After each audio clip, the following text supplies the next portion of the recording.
ಶ್ರೀ ಸಾಯಿ ಸಚ್ಚರಿತೆ 45ನೇ ಅಧ್ಯಾಯ.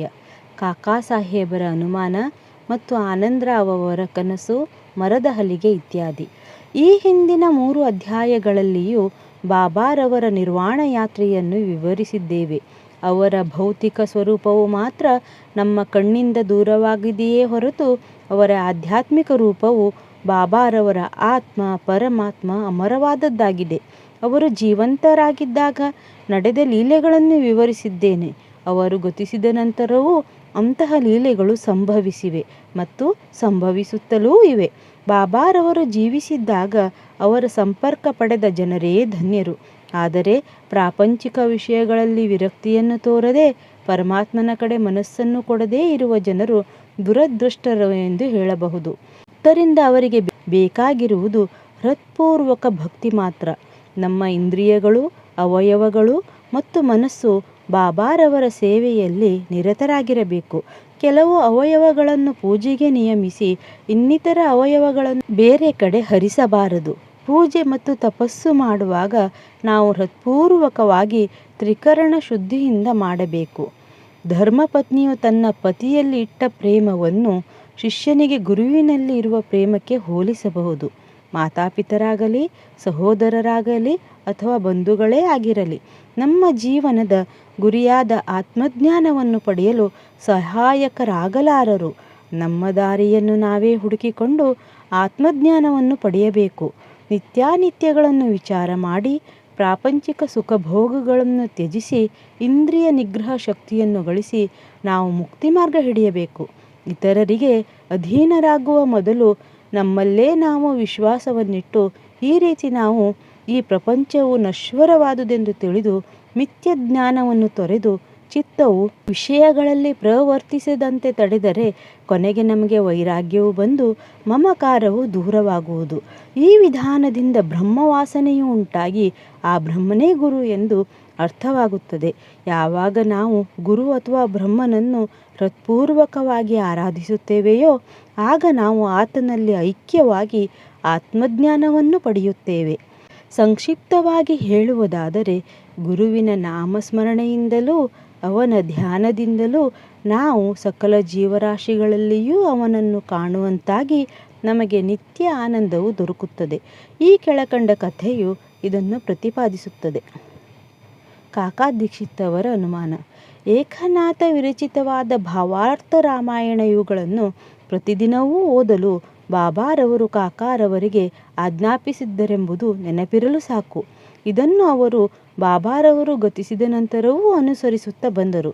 ಒಂದು ದಿನ ಚೌಪಾಟಿಯ ಕಾಕಾ ಮಹಾಜನಿ ಅವರ ಮನೆಯಲ್ಲಿ ಕಾಕಾ ದೀಕ್ಷಿತರು ಬೆಳಿಗ್ಗೆ ಏಕನಾಥ ಭಾಗವತವನ್ನು ಪಾರಾಯಣ ಮಾಡುತ್ತಿದ್ದರು. ಕಾಕಾ ಮಹಾಜನಿಯವರು ಮತ್ತು ಶ್ಯಾಮ್ ಅವರು ಅದನ್ನು ಶ್ರದ್ಧೆಯಿಂದ ಕೇಳುತ್ತಿದ್ದರು. ಆ ಅಧ್ಯಾಯದಲ್ಲಿ 11ನೇ ಸ್ಕಂದ ಅಧ್ಯಾಯ 2 ಕವಿ, ಹರಿ, ಅಂತರಿಕ್ಷ, ಪ್ರಬುದ್ಧ, ಪಿಪ್ಪಲಾಯನ, ಅವಿರ್ಹೋತ್ರ, ದ್ರುಮಿಲ, ಚಮಸ ಮತ್ತು ಕರಭಾಜನರೇ ಮುಂತಾದ ನವನಾಥರು ಜನಕರಾಜನಿಗೆ ಭಾಗವತದ ಧರ್ಮತತ್ವಗಳನ್ನು ವಿವರಿಸುತ್ತಿದ್ದರು. ಜನಕರಾಜನು ಆ ನವನಾಥರನ್ನು ಕುರಿತು ಮುಖ್ಯ ಪ್ರಶ್ನೆ ಹಾಕಿದನು. ಅದಕ್ಕೆ ಎಲ್ಲರೂ ಸಮಂಜಸವಾದ ಉತ್ತರ ಕೊಟ್ಟರು. ಕವಿಯು ಭಾಗವತದ ಧರ್ಮವನ್ನು ಸೂಚಿಸಿದರು. ಹರಿಯು ಭಕ್ತರ ಗುಣಗಳನ್ನು ವಿವರಿಸಿದನು. ಅಂತರಿಕ್ಷನು ಮಾಯೆ ಏನೆಂಬುದನ್ನು, ಪ್ರಬುದ್ಧನು ಮಾಯೆಯನ್ನು ದಾಟುವುದು ಹೇಗೆ ಎಂಬುದನ್ನು, ಪಿಪ್ಪಲಾಯನು ಪರಬ್ರಹ್ಮವು ಏನೆಂಬುದನ್ನು, ಅವಿರ್ಹೋತ್ರನು ಕರ್ಮವು ಏನೆಂಬುದನ್ನು, ದ್ರುಮಿಲನು ಪರಮಾತ್ಮನ ಅವತಾರ ಮತ್ತು ಲೀಲೆಗಳನ್ನು, ಚಮಸನು ನಾಸ್ತಿಕನು ಮರಣದ ನಂತರ ಏನನ್ನು ಅನುಭವಿಸುತ್ತಾನೆ ಎಂಬುದನ್ನು ಮತ್ತು ಕರಭಾಜನನು ಯುಗಯುಗಗಳಲ್ಲಿಯೂ ಪರಮಾತ್ಮನನ್ನು ಯಾವ ರೀತಿ ಆರಾಧಿಸಬೇಕೆಂದು ವಿವರಿಸಿದರು. ಈ ಕಲಿಯುಗದಲ್ಲಿ ಹರಿನಾಮ ಸ್ಮರಣೆಯೊಂದೇ ಮೋಕ್ಷ ಮಾರ್ಗಕ್ಕೆ ಸಾಧನ. ಅಂದಿನ ಪಾರಾಯಣ ಮುಗಿದ ನಂತರ ಕಾಕಾ ದೀಕ್ಷಿತ್ ಶ್ಯಾಮರನ್ನು ಕುರಿತು, ಈ ನವನಾಥರ ವಿವರಣೆಯು ಎಷ್ಟು ಚೆನ್ನಾಗಿದೆ, ಆಶ್ಚರ್ಯಕರವಾಗಿದೆಯಲ್ಲವೇ?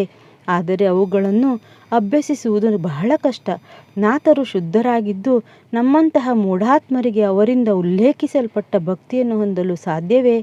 ನಾವು ಎಷ್ಟೋ ಜನ್ಮ ತಾಳಿದರೂ ನಮಗದು ಸಾಧ್ಯವಿಲ್ಲ. ನಮಗೆ ಎಲ್ಲಿಯ ಮುಕ್ತಿ? ಅದನ್ನು ನಾವು ಬಯಸುವುದೂ ಬೇಡ ಎಂದು ತೋರುತ್ತದೆ ಎಂದರು. ಶ್ಯಾಮ್ ಅವರಿಗೆ ಇಂತಹ ಮನೋಭಾವನೆ ಹಿಡಿಸಲಿಲ್ಲ. ಆಗ ಅವರು, ತಮ್ಮ ಅದೃಷ್ಟಬಲದಿಂದ ಬಾಬಾರವರಂತಹ ಅನರ್ಘ್ಯ ರತ್ನವನ್ನು ಪಡೆದಿರುವವರೇ ಹೀಗೆ ಹೇಳಿರುವುದು ನಿಜವಾಗಿಯೂ ಸರಿಯಾದ್ದಲ್ಲ. ಬಾಬಾರವರಲ್ಲಿ ನಮಗೆ ಶುದ್ಧ ಭಕ್ತಿ ಇದ್ದರೆ ನಾವು ಏಕೆ ಅಶಾಂತಿಯಿಂದಿರಬೇಕು? ನಾಥರ ಭಕ್ತಿಯು ಶಕ್ತಿಯುತವಾಗಿರಬಹುದು, ನಮ್ಮ ಭಕ್ತಿಯೂ ಹಾಗೇ ಇಲ್ಲವೇ? ಬಾಬಾರವರೇ ನಮಗೆ ಗುರು. ಹರಿನಾಮ ಸ್ಮರಣೆಯೊಂದಿದ್ದರೆ ಮುಕ್ತಿ ಮಾರ್ಗಕ್ಕೆ ಸುಲಭ ಸಾಧನವೆಂದು ಹೇಳಿರಲಿಲ್ಲವೇ? ಹೀಗಿದ್ದ ಮೇಲೆ ಚಿಂತೆ ಏಕೆ, ಹೆದರಿಕೆ ಏಕೆ ಎಂದು ಕೇಳಿದರು. ಕಾಕಾ ಸಾಹೇಬರಿಗೆ ಶ್ಯಾಮ್ ಅವರ ವಿವರಣೆ ಅರ್ಥವಾಗಲಿಲ್ಲ, ತೃಪ್ತಿಯಾಗಲಿಲ್ಲ. ಅವರು ಆ ದಿನವೆಲ್ಲವೂ ಅಗಾಧವಾದ ಭಕ್ತಿಯನ್ನು ಸಂಪಾದಿಸುವುದು ಹೇಗೆ ಎಂದು ಚಿಂತಿಸುತ್ತಾ ಮನಃಶಾಂತಿ ಇಲ್ಲದೆ ಕೊರಗಿದರು. ಮರುದಿನ ಬೆಳಿಗ್ಗೆ ಒಂದು ಪವಾಡ ಜರುಗಿತು. ಆನಂದರಾವ್ ಪಾಖಾಡೆ ಎಂಬುವವರು ಶ್ಯಾಮ್ ಅವರನ್ನು ಹುಡುಕಿಕೊಂಡು ಅವರ ಮನೆಗೆ ಬಂದರು. ಆಗ ಭಾಗವತ ಪಾರಾಯಣ ನಡೆದಿತ್ತು. ಪಾಖಾಡೆಯವರು ಶ್ಯಾಮ್ ಹತ್ತಿರ ನಿಂತು ಏನನ್ನೋ ಪಿಸುಗುಟ್ಟರು. ಅವರು ಮೆಲ್ಲಗೆ ತಮ್ಮ ಕನಸನ್ನು ವಿವರಿಸುತ್ತಿದ್ದರು. ಈ ಕಿವಿ ಮಾತನ್ನು ಕೇಳಿ ಕಾಕಾ ಸಾಹೇಬರು ಪಾರಾಯಣ ನಿಲ್ಲಿಸಿ ಅದೇನೆಂದು ಕೇಳಿದರು. ಆಗ ಶ್ಯಾಮ್ ಅವರು, ನಿನ್ನೆ ನೀವು ಒಂದು ಅನುಮಾನವನ್ನು ವ್ಯಕ್ತಪಡಿಸಿದರಲ್ಲವೇ, ಅದಕ್ಕೆ ವಿವರಣೆ ಇಲ್ಲಿದೆ. ಪಾಖಾಡೆ ಅವರಿಗೆ ಬಾಬಾರವರು ಕನಸಿನಲ್ಲಿ ಹೇಳಿರುವುದನ್ನು ಅವರೇ ಹೇಳುತ್ತಾರೆ. ಗುರುವಿನ ಚರಣಗಳಿಗೆ ನಮಸ್ಕಾರ ಮಾಡುವುದು ಅಥವಾ ಆರಾಧನೆ ಮತ್ತು ಭಕ್ತಿ ಇಷ್ಟೇ ಸಾಕೆಂದು ಹೇಳಿರುತ್ತಾರೆ ಎಂದರು. ಪಾಖಾಡೆ ತಮ್ಮ ಕನಸನ್ನು ಈ ರೀತಿ ವಿವರಿಸಿದರು. ನಾನು ಸಾಗರದಲ್ಲಿ ನಿಂತಿದ್ದೆ. ಬಾಬಾ ಕೂಡಲೇ ಕಾಣಿಸಿಕೊಂಡರು. ಅವರು ರತ್ನಖಚಿತವಾದ ಸಿಂಹಾಸನದ ಮೇಲೆ ಕುಳಿತಿದ್ದರು. ಚರಣಗಳು ಮಾತ್ರ ನೀರಿನಲ್ಲಿ ಇದ್ದವು. ನಾನು ಅತ್ಯಾನಂದದಿಂದ ಸಂತುಷ್ಟನಾದೆನು. ಆ ದೃಶ್ಯ ಕಣ್ಣಿಗೆ ಕಟ್ಟಿದಂತಾಗಿ ಮರೆಯಲಾರದಾಗಿದೆ. ಅದು ಕನಸೆಂದು ನಾನು ಭಾವಿಸಿರಲಿಲ್ಲ. ಶ್ಯಾಮ್ ಅವರು ಕುತೂಹಲದಿಂದ ಅಲ್ಲಿಯೇ ನಿಂತಿದ್ದರು.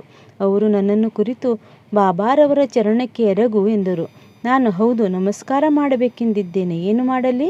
ಅವರ ಚರಣಗಳು ನೀರಿನಲ್ಲಿವೆ. ನನ್ನ ಮಸ್ತಕವನ್ನು ಹೇಗೆ ಅವರ ಅಡಿದಾವರೆಗಳಲ್ಲಿಡಲಿ ಎಂದೆನು. ಆಗ ಶ್ಯಾಮ್ ಅವರು, ಓ ದೇವಾ, ನೀರಿನಲ್ಲಿರುವ ನಿಮ್ಮ ಚರಣಗಳನ್ನು ಮೇಲಕ್ಕೆತ್ತಿರಿ ಅನ್ನಲು ಬಾಬಾರವರು ಕೂಡಲೇ ತಮ್ಮ ಚರಣಾರವಿಂದವನ್ನು ಮೇಲಕ್ಕೆತ್ತಿದರು. ಸ್ವಲ್ಪವೂ ನಾನು ತಡ ಮಾಡದೆ ಪಾದಗಳನ್ನು ಹಿಡಿದುಕೊಂಡು ನಮಸ್ಕರಿಸಿದನು. ಇದನ್ನು ನೋಡಿ ಬಾಬಾ, ಈಗ ಹೊರಡು, ನಿನ್ನ ಅಭೀಷ್ಟವು ಸಿದ್ಧಿಸುತ್ತದೆ, ಭಯ ಮತ್ತು ಕಾತುರತೆಯನ್ನು ಬಿಡು ಎಂದು ಹೇಳಿ ಆಶೀರ್ವದಿಸಿದರು. ಮುಂದುವರೆದು, ನನ್ನ ಶ್ಯಾಮನಿಗೆ ಜರಿ ಅಂಚಿನ ದೋತರಗಳನ್ನು ಕೊಡು, ನಿನಗೆ ಒಳ್ಳೆಯದಾಗುತ್ತದೆ ಎಂದು ಹೇಳಿದರು. ಬಾಬಾರವರ ಆಜ್ಞೆಗನುಸಾರವಾಗಿ ಪಾಖಾಡೆಯವರು ದೋತರವನ್ನು ಕೊಂಡು ತಂದು ಶ್ಯಾಮ್ ಅವರಿಗೆ ಕೊಡಬೇಕೆಂದು ಅವರ ಕೈಗಿತ್ತರು. ಆಗ ಶ್ಯಾಮ್ ಅವರು, ಬಾಬಾರವರು ಸ್ವೀಕರಿಸು ಎಂದು ಹೇಳುವ ತನಕ ನಾನು ಸ್ವೀಕರಿಸುವುದಿಲ್ಲ ಎಂದರು. ಕೆಲವು ಕಾಲದ ಚರ್ಚೆಯ ನಂತರ ಕಾಕಾರವರು ಚೀಟಿ ಹಾಕಲು ನಿರ್ಧರಿಸಿದರು. ಅನುಮಾನ ಬಂದಾಗ ಚೀಟಿ ಹಾಕಿ ಅದರಲ್ಲಿ ಒಂದನ್ನು ಎತ್ತಿ ಬಂದ ಉತ್ತರದಂತೆ ನಡೆಯುವುದು ಕಾಕಾರವರ ವಾಡಿಕೆಯಾಗಿತ್ತು. ಒಂದು ಚೀಟಿಯಲ್ಲಿ ಸ್ವೀಕರಿಸು ಎಂದು, ಮತ್ತೊಂದು ಚೀಟಿಯಲ್ಲಿ ನಿರಾಕರಿಸು ಎಂದು ಬರೆದು ಮಡಚಿ ಬಾಬಾರವರ ಫೋಟೋದ ಮುಂದಿಟ್ಟು ಒಂದು ಮಗುವಿನ ಕೈಯಲ್ಲಿ ಚೀಟಿಯನ್ನು ಎತ್ತಿಸಲಾಯಿತು. ಅದರಲ್ಲಿ ಸ್ವೀಕರಿಸು ಎಂದಿತ್ತು. ದೋತರವನ್ನು ಶ್ಯಾಮ್ ಅವರಿಗೆ ಕೊಟ್ಟರು. ಶ್ಯಾಮ್ ಅವರು ಸಂತೋಷದಿಂದ ಅದನ್ನು ಸ್ವೀಕರಿಸಿದರು. ಈ ರೀತಿ ಆನಂದರಾವ್ ಮತ್ತು ಶ್ಯಾಮ್ ಇಬ್ಬರು ಆನಂದಭರಿತರಾದರು. ಕಾಕಾ ಸಾಹೇಬರ ಅನುಮಾನ ಪರಿಹಾರವಾಯಿತು. ಈ ಕಥೆಯು ಇತರ ಸಂತರ ವಾಣಿಯನ್ನು ಗೌರವಿಸುವಂತೆ ಹೇಳುವುದಲ್ಲದೆ ಅದೇ ಸಮಯದಲ್ಲಿ ನಮ್ಮ ಮಾತೆಯಲ್ಲಿ ನಾವು ಅಚಲ ವಿಶ್ವಾಸ ಇಡಬೇಕೆಂದು ಬೋಧಿಸುತ್ತದೆ. ಗುರುವಿಗೆ ನಮ್ಮ ಯೋಗಕ್ಷೇಮ ವಿಚಾರ ಇತರರಿಗಿಂತ ಹೆಚ್ಚಾಗಿ ತಿಳಿದಿರುವುದರಿಂದ ಅವರ ಉಪದೇಶಗಳನ್ನು ನಾವು ಪಾಲಿಸಬೇಕು. ಈ ಪ್ರಪಂಚದಲ್ಲಿ ಅನೇಕ ಸಂತರಿದ್ದಾರೆ, ಆದರೆ ನಿಜವಾದ ಗುರುವೇ ನಮಗೆ ತಂದೆ. ಬೇರೆಯವರು ಅನೇಕ ಹಿತವಚನಗಳನ್ನು ಹೇಳಬಹುದು, ಆದರೆ ನಮ್ಮ ಗುರುವಿನ ಮಾತನ್ನು ಮಾತ್ರ ನಾವು ಎಂದೂ ಮೀರಬಾರದು. ಅಂದರೆ ನಾವು ನಮ್ಮ ಗುರುವನ್ನು ಮನಃಪೂರ್ವಕವಾಗಿ ಪ್ರೀತಿಸಬೇಕು, ಅವರಲ್ಲಿ ಸಂಪೂರ್ಣ ಶರಣಾಗತರಾಗಿರಬೇಕು, ಅವರ ಮುಂದೆ ಭಕ್ತಿಯಿಂದ ನಮಸ್ಕರಿಸಬೇಕು. ಹೀಗೆ ಮಾಡಿದರೆ ಸೂರ್ಯನ ಮುಂದೆ ಕತ್ತಲೆ ಹೇಗೆ ಇರಲಾರದೋ ಹಾಗೆಯೇ ನಿಮ್ಮ ಮುಂದೆ ಯಾವ ಸಂಸಾರ ಸಾಗರವೂ ಇರಲಾರದು ಎಂದು ಹೇಳಿರುವ ಬಾಬಾರವರ ವಚನಗಳು ನಮ್ಮ ಹೃದಯದಲ್ಲಿ ನೆಲೆಗೊಳ್ಳುತ್ತದೆ. ಹಲ್ಲಿಗೆಯ ಹಾಸಿಗೆ. ಮೊದಮೊದಲು ಬಾಬಾರವರು 4 ಮೊಳ ಉದ್ದ, 1 ಮೊಳ ಅಗಲ, ಸುತ್ತಲೂ 4 ಮೂಲೆಯಲ್ಲಿ ಪಣತಿ ಉರಿಯುತ್ತಿದ್ದ ಕಟ್ಟಿಗೆಯ ಹಲ್ಲಿಗೆಯ ಮೇಲೆ ನಿದ್ರಿಸುತ್ತಿದ್ದರು. ಕೊನೆಗೆ ಆ ಹಲ್ಲಿಗೆಯನ್ನು ಬಾಬಾ ಚೂರು ಚೂರು ಮಾಡಿ ಒಗೆದು ಬಿಟ್ಟರು. ಒಂದು ಸಾರಿ ಬಾಬಾರವರು ಆ ಹಲ್ಲಿಗೆಯ ಮಹತ್ವವನ್ನು ಕಾಕಾರವರ ಹತ್ತಿರ ವಿವರಿಸುತ್ತಿದ್ದರು.